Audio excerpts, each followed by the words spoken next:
مولانا مشتاق قادری صاحب سے درخواست ہے کہ وہ گفتگو فرمائیں۔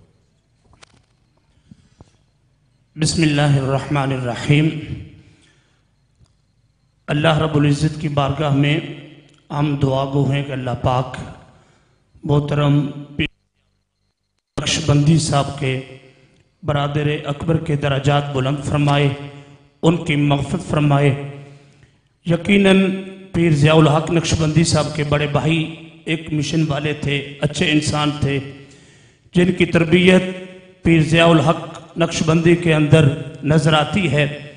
تو میں اقبال کی زبان میں یوں ہی کہوں گا کہ کون کہتا ہے مومن مر گئے، وہ قید سے چھوٹے اپنے گھر گئے۔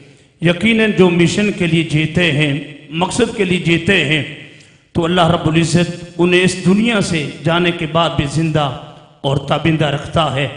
اسی لیے کسی نے کہا تھا کہ جیو تو ایسے کہ زمانہ مثال دے، مر جاؤ جو تو آنسو بہائیں لوگ۔